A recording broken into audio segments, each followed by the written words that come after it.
Este miércoles queremos iniciar nuestro comentario lamentando, por supuesto, el cierre del periódico hermano de periódico digital 7 Días, que durante varios años, desde el año 2007, cuando surgió como un proyecto dirigido por Félix Calvo e integrado por Margarita Cordero y otros periodistas, representó una innovación y la continuidad de lo que ya habíamos iniciado como periodismo digital en República Dominicana, con un proyecto que Gustavo y a mí me tocó, junto con Víctor Bautista, Rafael Núñez Grasal, inicial, que fue Clave Digital.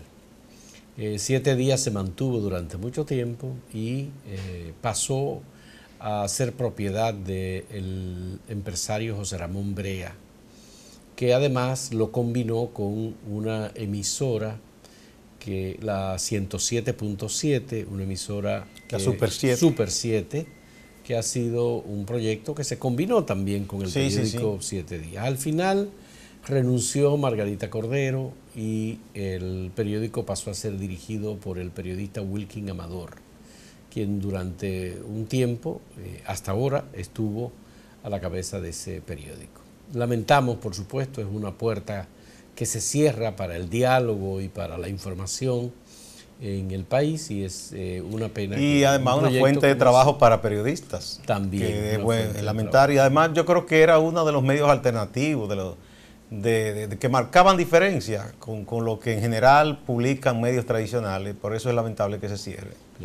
Sí. Hoy parece que José Ramón Brea le solicitó a la periodista Margarita Cordero escribir como las palabras finales del periódico, y esto se está publicando hoy, lamentablemente. Adiós a 7días.com.do es lo que escribió Margarita Cordero y lo que también está circulando en las redes y en los medios. Lamentamos muchísimo que se haya producido el cierre de este periódico. Y ojalá que los compañeros, colegas que estaban ahí, pues encuentren rápidamente otros medios en donde ganarse el pan y seguir aportando desde la profesión de periodista. Ya. Hubo periodistas como Panqui Corsino, Nicanor Leiva, que estuvieron también trabajando. Natalia Mármol estuvo Natalia ahí, comenzó, Mármol, que es una joven periodista y además activista social, brillante, muy buena. Sí. Bueno, pues Gustavo, hay otros temas importantes. Nosotros publicamos en Acento ayer una historia sobre el proceso que conllevó la exclusión de las declaraciones de Luis Eduardo da Rocha Suárez, el tesorero internacional de la corporación Odebrecht, que reveló que el dinero que le entregaban a Ángel Rondón iba también dirigido a gobernantes dominicanos. Y cuando dijo a gobernantes dominicanos, esta fue la primera, el primer señalamiento directo que incluía a los presidentes de la República Dominicana. Y como Odebrecht operó desde el año 2000 hasta el año 2014, cuando parece ser que, bueno, cuando se comenzó toda la investigación en Brasil y en Estados Unidos, hay que decir que los gobernantes de entonces fueron Hipólito Mejía, Leonel Fernández y Danilo Medina. Sin embargo, en los señalamientos hechos por el Ministerio Público, que fueron los que depositaron estos documentos al juez de instrucción, estos documentos están recibidos por la Secretaría General de la Suprema Corte de Justicia, están sellados, están avalados, fueron tramitados oficialmente por la Procuraduría General de Brasil hacia la Procuraduría General de la República.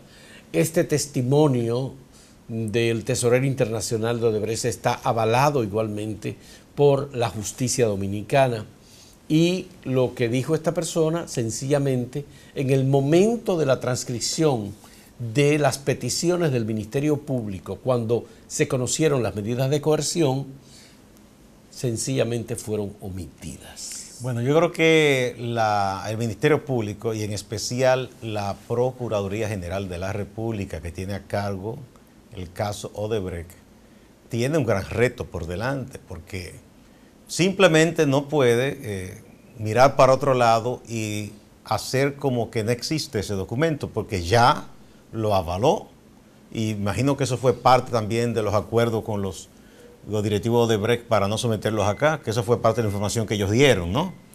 Tiene esos documentos, ese documento está depositado en la Suprema, está depositado en el Ministerio Público.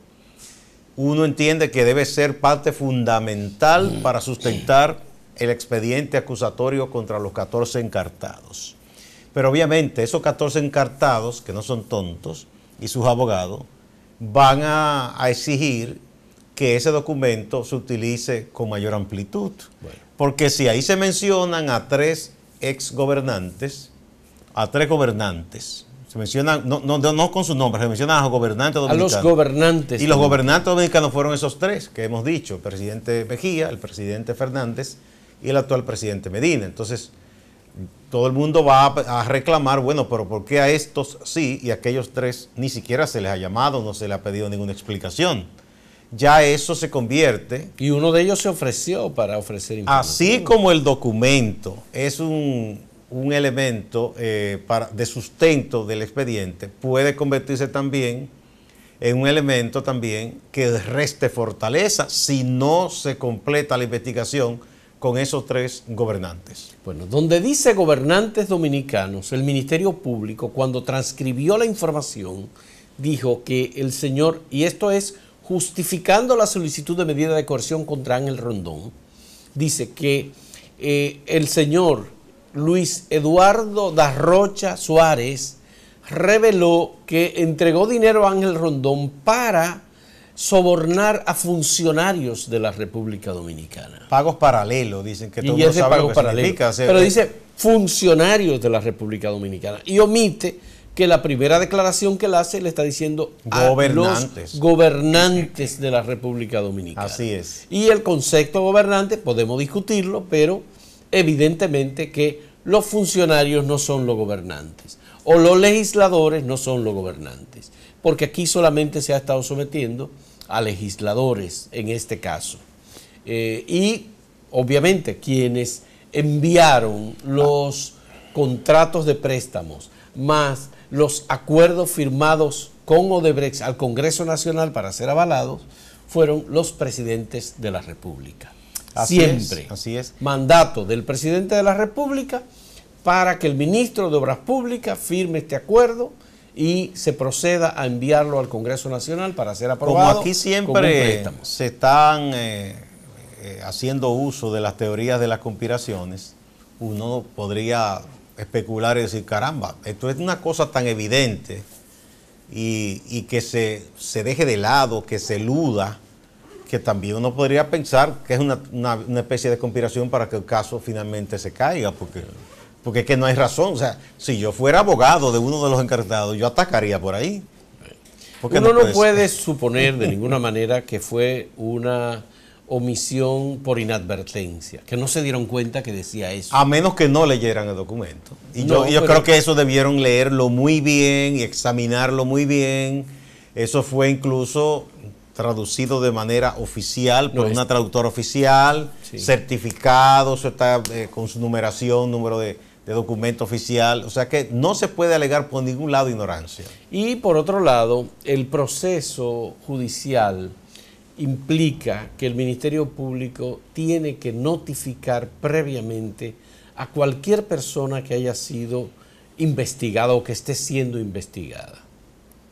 Es decir, no puede haber sorpresa el día 9 de junio cuando el Ministerio Público vaya ante el juez de la instrucción a presentar el caso con las acusaciones ya formales en contra de los encartados. Es probable que algunos de los que van a ser incluidos, bueno, todos los que van a ser incluidos ya lo saben. Quienes salieron porque estaban siendo investigados y dijeron, estamos siendo investigados, fueron Julio Martínez Pozo y Daniel Alcántara. Sí, se adelantaron. Ellos se adelantaron. Pero puede ser, y debe estar ocurriendo así, que otros que ya fueron notificados por el Ministerio Público no han dicho nada, pero deben estar preparándose, ya deben tener abogados y para poder responder adecuadamente a las acusaciones que haga el Ministerio Público. Bueno, ojalá que de verdad se esté investigando a otras personas. Si Leonel Fernández e Hipólito Mejía están entre los citados, es probable que ya eso se supiera.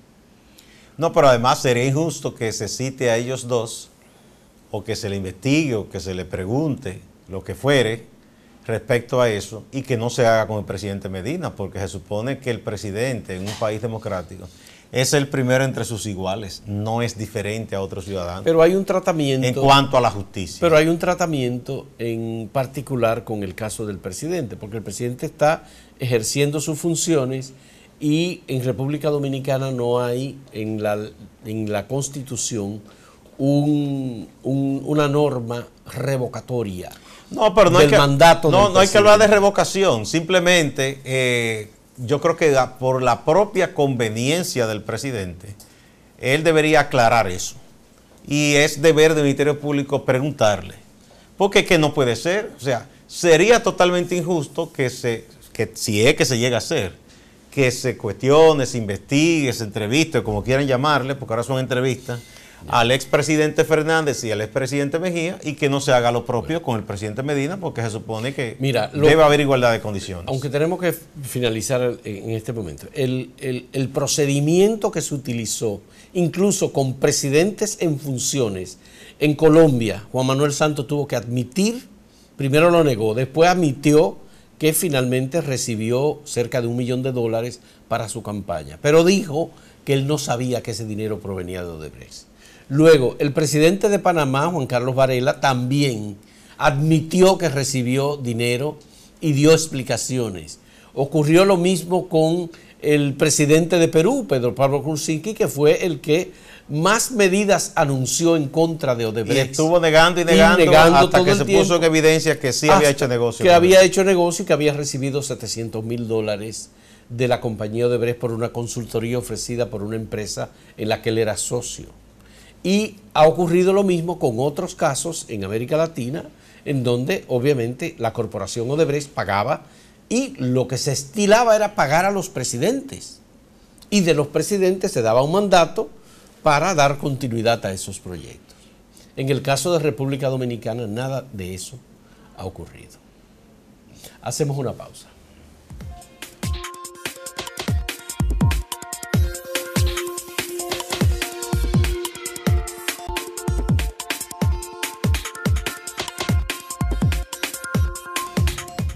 El Departamento de Estado de Estados Unidos llamó al ministro de Relaciones Exteriores de República Dominicana, Miguel Vargas, y lo invitó a una reunión. Uno entiende que el Departamento de Estado tiene temas muy importantes para conversar con el ministro de Relaciones Exteriores. Hasta este momento no había habido ningún diálogo entre el ministro de Relaciones Exteriores de República Dominicana y los Estados Unidos. El tema es que hay serias diferencias y Robert Copley, el embajador interino de Estados Unidos en República Dominicana, la pasada semana acudió al Palacio Nacional y desde allí ofreció unas declaraciones que se han considerado ofensivas o intromisión de Estados Unidos en decisiones internas del gobierno dominicano, como fue la del cambio de relaciones diplomáticas, eliminar las relaciones con Taiwán y establecer relaciones con la República Popular China. Entre Estados Unidos y República Dominicana ha habido mucha complementariedad y acuerdos, y República Dominicana ha tenido a Estados Unidos como su principal socio comercial por las relaciones de comercio, por la cantidad de personas procedentes de República Dominicana que viven en Estados Unidos y la influencia de Estados Unidos en el país, en temas económicos, temas de seguridad, etc. Sin embargo, ahora hay serios problemas adicionales a los ya conocidos por el tema de China. Y es que Estados Unidos denunció la pasada semana que Diosdado Cabello, el presidente de la Asamblea Constituyente de Venezuela, líder del Partido Socialista de Venezuela y del gobierno de Nicolás Maduro, está haciendo tráfico de drogas y lavado de activos en la República Dominicana. Dinero que pasa por la República Dominicana. El gobierno dominicano no ha dicho absolutamente nada sobre esto, ha guardado silencio. Esto mientras Estados Unidos toma medidas y sanciones contra el gobierno de Venezuela, denunciando las elecciones en Venezuela como un fraude.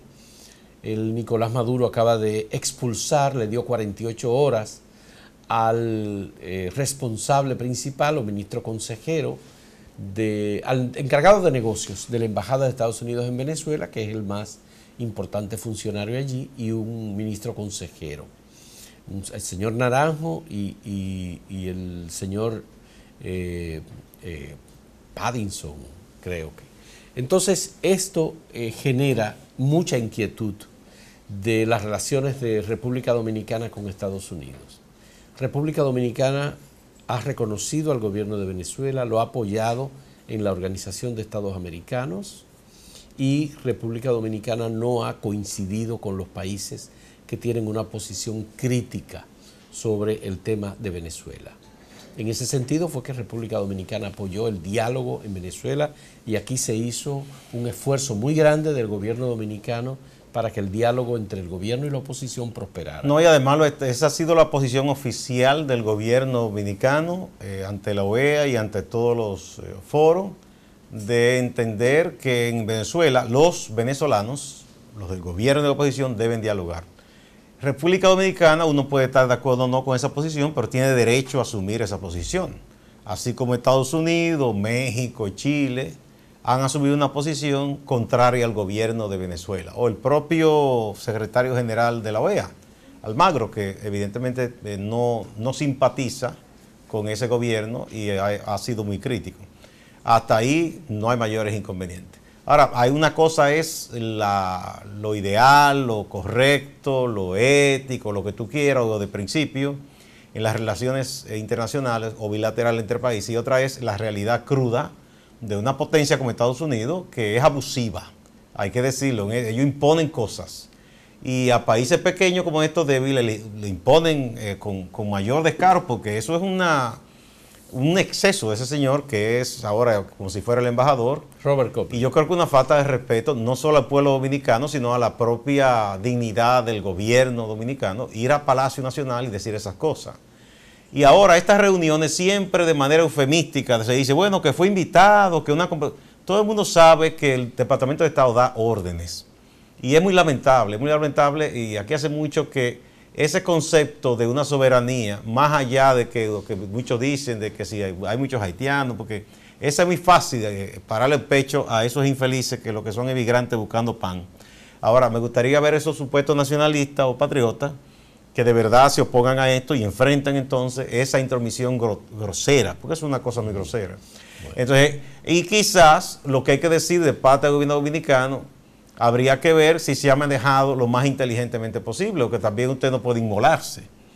Una cosa es que usted diga, es verdad, hay que ser lo más soberano posible, pero usted tiene que conducirse con cierta prudencia.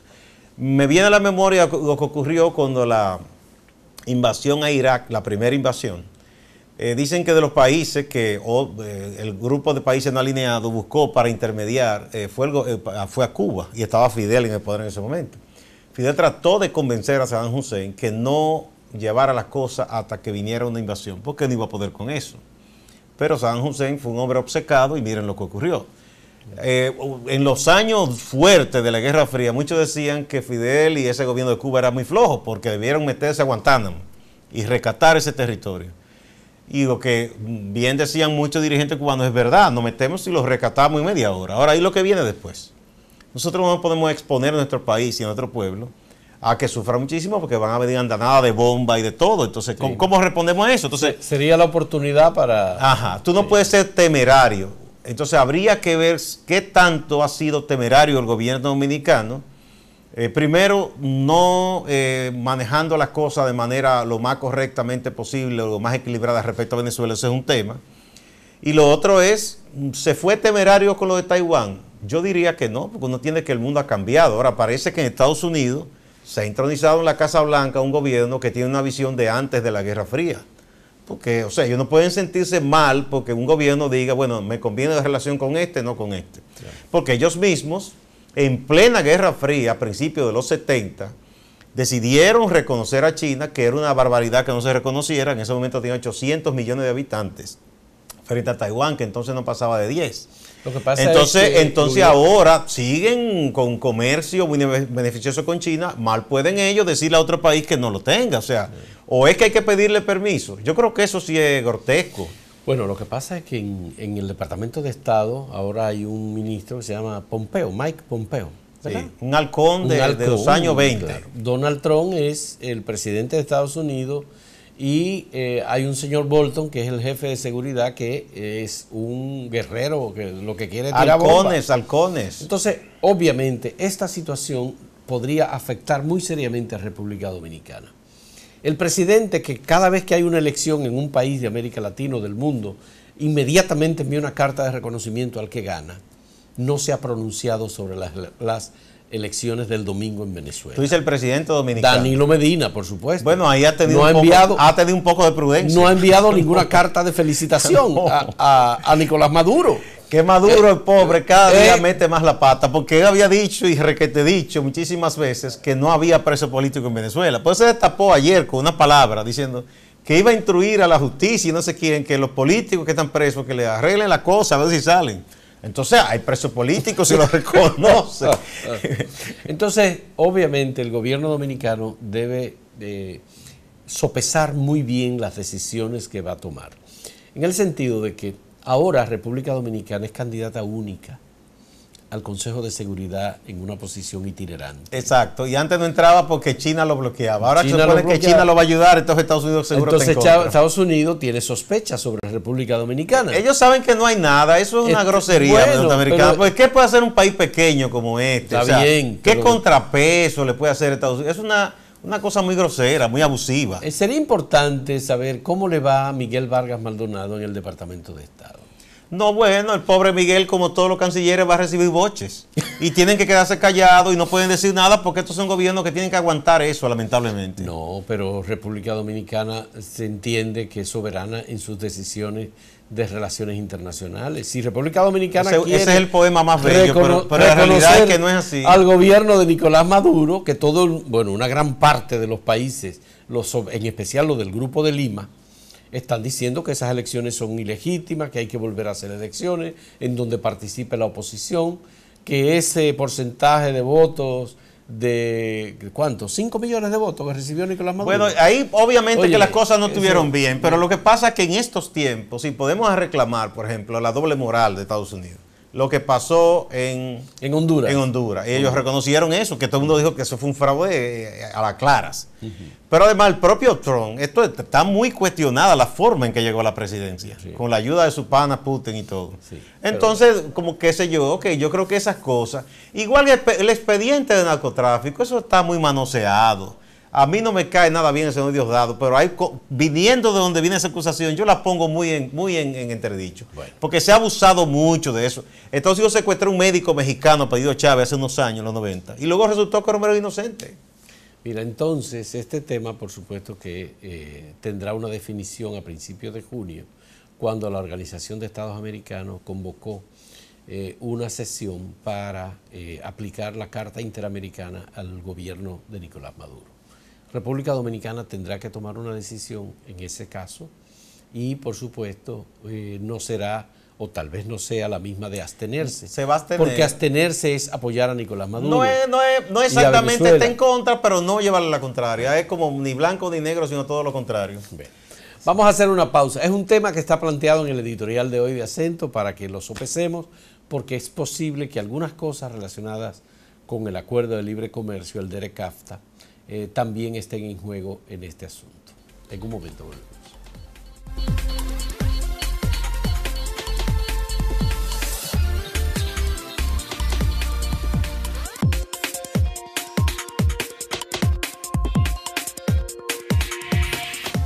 Bueno, hay una historia que está publicada en Acento que está basada en los documentos que tiene en sus manos el Ministerio Público sobre conversaciones que habrían tenido, y parece que es verdad porque no han sido desmentidas, Argenis Contreras, uno de los acusados del asesinato de Junior Ramírez, y el propio Junior Ramírez, donde se establece que evidentemente hubo conversaciones, y parece que había una conversación porque había una relación establecida. Parece que Contreras era como vamos a decir, el enlace en esas negociaciones en que Junior pedía o exigía ciertas cosas a los funcionarios de la ONSA, y este era como el enlace. Pero hay más en todo esto, porque en un momento dado hay como una familiaridad en esos documentos. Se nota que también él le dice a Jenny de un caso de otra instancia pública, como que hay que también proceder ahí. Entonces, esto debe ser investigado muy a fondo, porque eso abre muchas interrogantes. Bueno, Junior Ramírez y Argenis se tratan de hermanos. Y hay recomendaciones entre ellos. Exacto. Se reúnen. Se ve que había ya una comunicación. Y hay documentos. Yo, mira, te mandé tal muy documento. Muy fluida entre ellos dos. Muy fluida, muy fluida. Por tanto, resulta algo difícil de creer la versión de que Argenis es el que mandó matar a Junior Ramírez. Es un poco difícil. Incluso hay momentos en que ellos hablan en esas conversaciones de raciones. Óyeme, te dejé unas raciones, uno y otro entre ellos, te dejé unas raciones. Bueno, se puede especular muchas cosas, porque se puede decir, bueno, no fue él que envió o que decidió, pero al mismo tiempo también otros pueden decir, quizás él fue que decidiera, porque quizás de lo que se mandó a entregar, se quería quedar con todo. Sí. Todo eso da lugar para muchas especulaciones y teorías. La investigación policial, de todos modos, debe servir al Ministerio Público para sacar unas conclusiones que probablemente no sean las que hasta ahora tiene el Ministerio Público, que está procediendo con Argenis. Ahora se anunció que ya está solicitando la extradición formalmente. Sí, él está en Estados Unidos y parece que se veía muy decidido a regresar. Ahora dicen como que está tratando de incidentar para que no lo manden tan rápido para acá. Bueno, señores, muchas gracias. Hasta mañana.